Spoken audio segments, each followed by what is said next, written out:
राधे राधे, जय श्री कृष्णा। आप सभी को मेरे इस YouTube चैनल पर हार्दिक स्वागत है, अभिनंदन है।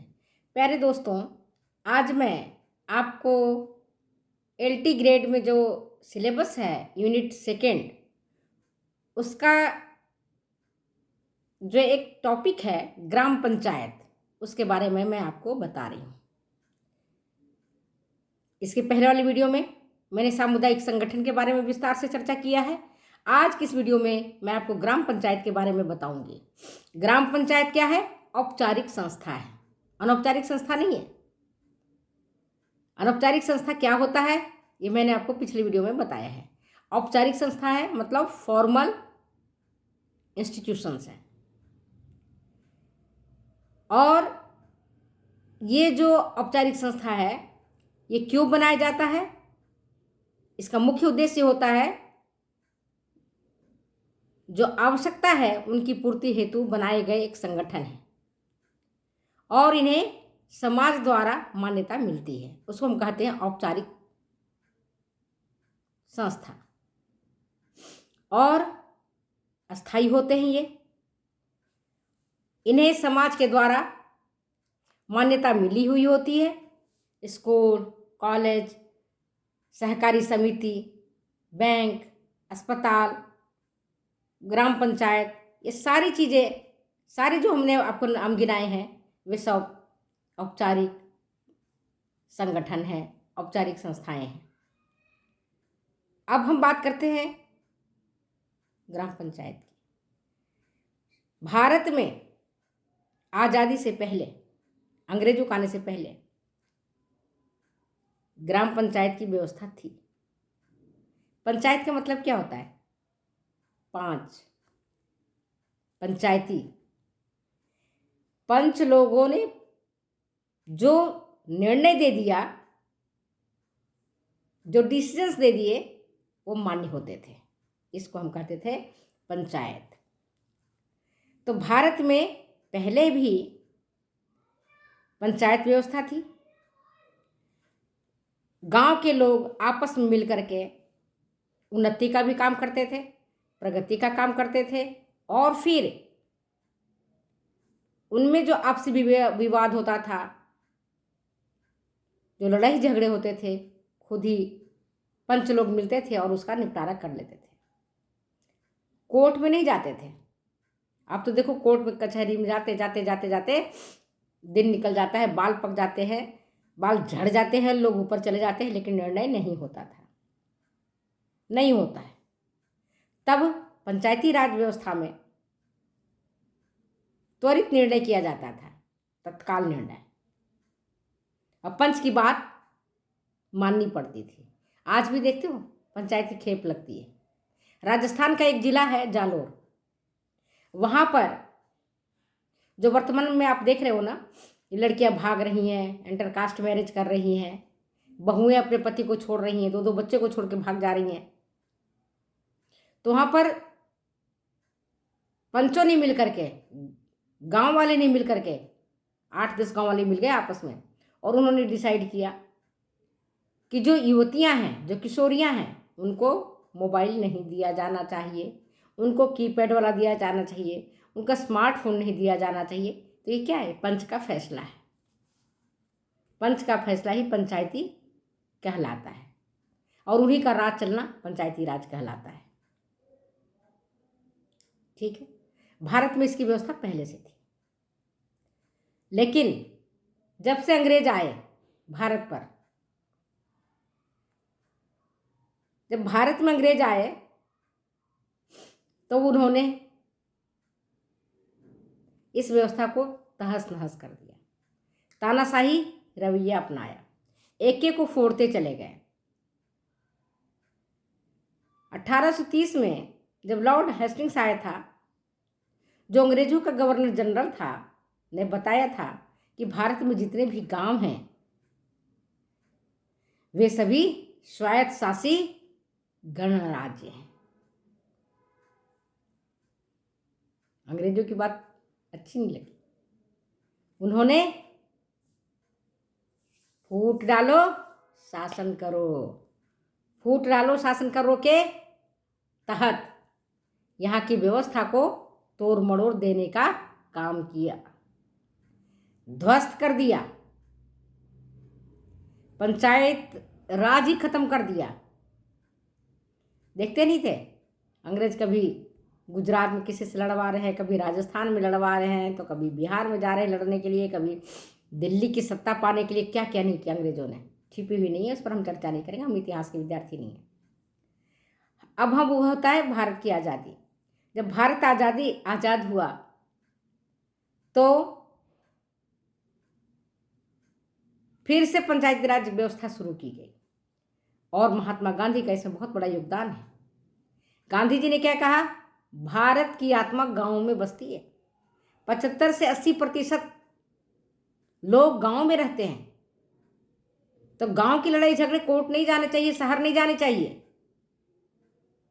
और लोकतंत्र में गांव एक मूल इकाई है, और जो लोग केंद्र में 10-15 लोग बैठे हैं वो पूरे निर्णय ना लें। गांव वाले की भी सहयोग की अपेक्षा है। अगर गांव की उन्नति करना चाहते हैं तो गांव वाले क्या चाहते हैं इसको आपको जानना जरूरी है, और इसके लिए गांव को जोड़ना जरूरी है। इसी अवधारणा के साथ 2 अक्टूबर 1952 को सामुदायिक विकास योजना की शुरुआत की गई थी, जिसके बारे में मैंने आपको विस्तृत जानकारी दी है। अब हम आते हैं पंचायती राज पर। पंचायती राज क्या है? लोकतंत्र का एक हिस्सा है, शासन तंत्र का एक हिस्सा है, और इसमें ग्राम पंचायत एक आधारी इकाई है, इसकी बेसिक यूनिट है। ग्राम पंचायत इसकी बेसिक यूनिट है। और पंचायती का, जैसा मैंने आपको पहले बताया था, पंच का फैसला। पंच जो फैसला कर देंगे वो सभी को मान्य होगा, गांव वाले को मान्य होगा। जो निर्णय देंगे वो मानना पड़ेगा। सरकार का विकेंद्रीकरण का ही ये पंचायती राज एक फॉर्म है, एक रूप है। गांव का उत्थान करना इसका मुख्य उद्देश्य है। गांव के झगड़े बाहर न जाए, लोग आपस में लड़ झगड़ करके तीसरों को फायदा उठाते हैं, इसको रोकना है। गांव का उत्थान करना इसका मुख्य उद्देश्य है। और इसी दृष्टि को रखते हुए ग्राम स्वराज्य, जिसमें कि गांव का ही राज्य होना चाहिए, को बाद में माइंड में रखा गया। अगर एग्जाम में आता है पंचायती राज की व्यवस्था हुई कहाँ से हुई, तो पंचायती राज की शुरुआत ही, स्थापना ही 2 अक्टूबर, महात्मा गांधी के बर्थडे होता है 2 अक्टूबर। तो 2 अक्टूबर 1959 ईस्वी को राजस्थान का एक जिला है नागौर, वहाँ से इसकी शुरुआत की गई।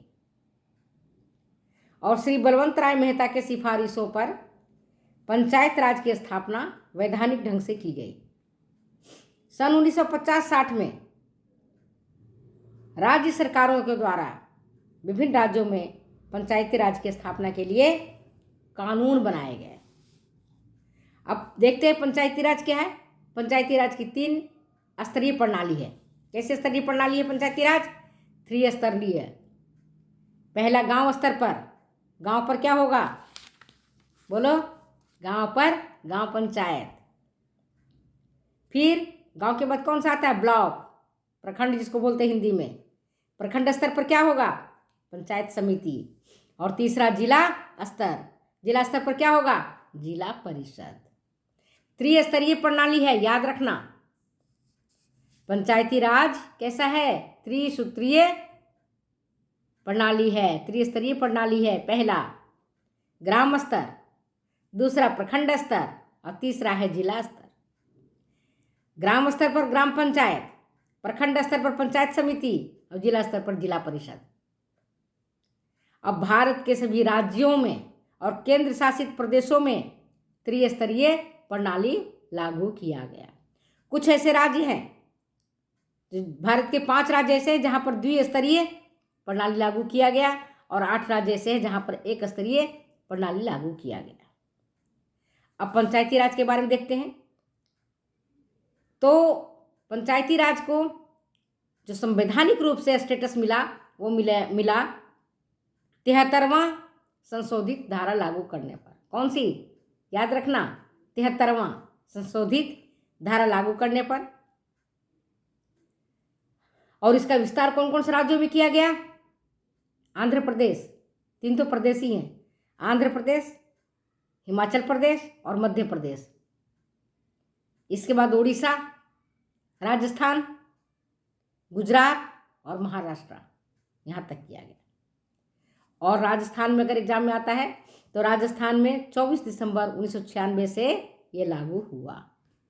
ठीक है, समझ में आ गई इतनी बात कि ग्राम पंचायत क्या है, इसकी कितनी स्तरीय प्रणाली है, किन किन राज्यों में एक स्तरीय प्रणाली है। इतना डिटेल्स आपको नहीं पढ़ना है क्योंकि ये आपके पॉलिटिकल साइंस के क्वेश्चंस नहीं है।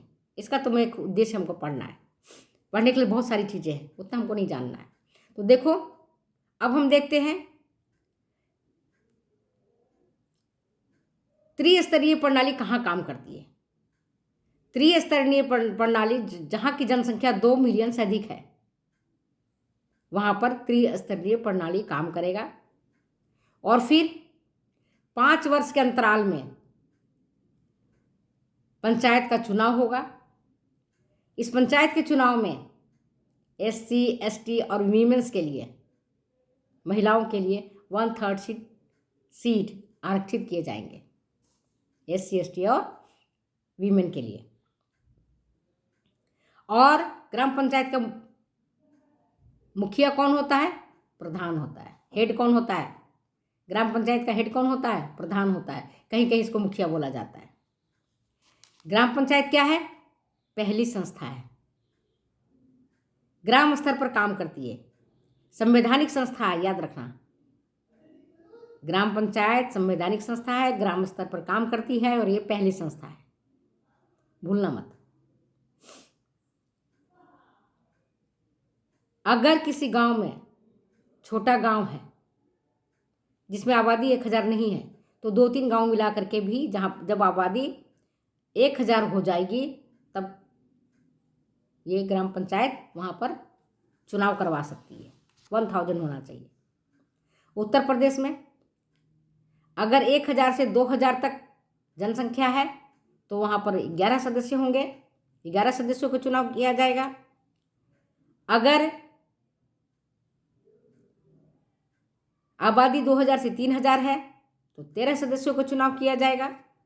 अगर 3000 से अधिक है तो 15 सदस्यों का चुनाव किया जाएगा। और जो प्रधान का चुनाव होता है उसका चुनाव करेंगे गांव के सभी मतदाता।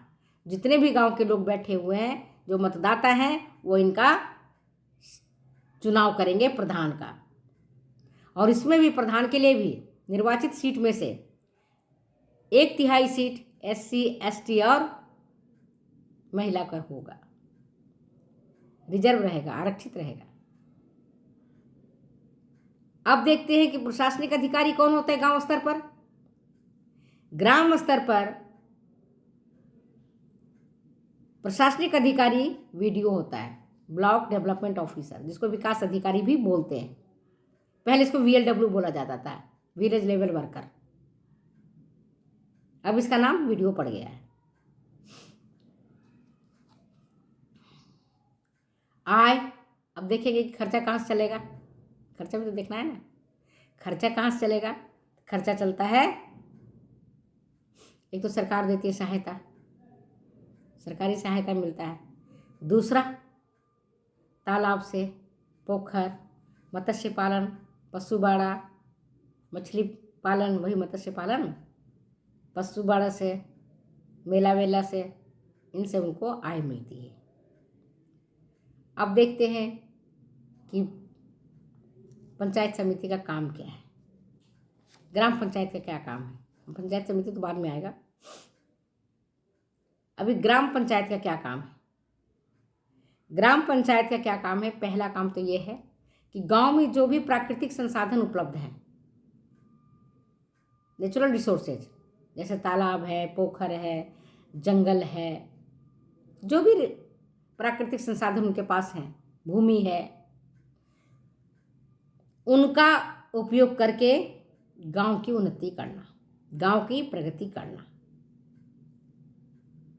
और जो गांव के मुख्य दूसरा क्या काम है, गांव का जो मुख्य कार्य है, जो मुख्य व्यवस्था है, जैसे कोई खेती करते हैं, कोई पशुपालन का काम करता है, कोई मत्स्य पालन का काम करता है, कोई मुर्गी पालन का काम करता है, कोई कृषि का काम करता है, तो उनसे संबंधित लघु और कुटीर उद्योगों का विकास करना और उनसे संबंधित योजनाओं को लागू करने के लिए प्रयास करना और लागू करने के लिए जोरदार मेहनत करना और लागू करने के लिए आगे बढ़ना, लागू करवाना। और जो भी सार्वजनिक संपत्ति है, जैसे स्कूल है, कॉलेज है, हॉस्पिटल है, इन सभी की सुरक्षा करना, ये इनका काम है। और गांव में कच्ची पक्की सड़कें हैं, तो गांव के सड़क को शहर से जोड़ने के लिए निरंतर मेहनत करना, जोड़ने का काम करना, ताकि गांव वाले शहर जा सके, आसानी से आ सके। तो सड़क रहेगा तब तो जाएंगे, बिना सड़क के कैसे जाओगे आप? आपके पास कार है, आपके पास स्कूटी है, मोटरसाइकिल है, लेकिन सड़क नहीं है तो खेत खेत तो जाओगे नहीं, है ना। तो सड़क गांव को शहर से जोड़ने के लिए शहर की व्यवस्था करना। और क्या काम है, स्वच्छ पेयजल की व्यवस्था करना, जैसे तालाब, कुआं, बावड़ी, हैंडपंप, नलकूप। जो पुराने तालाब हैं उनकी साफ सफाई करना, पुराने पोखर हैं उनकी साफ सफाई करना, ये सारे काम उसके हैं। और परिवार नियोजन में सहयोग देना, ये सारे काम जो है सो पंचायत राज के अंतर्गत में ग्राम पंचायत के ही काम है।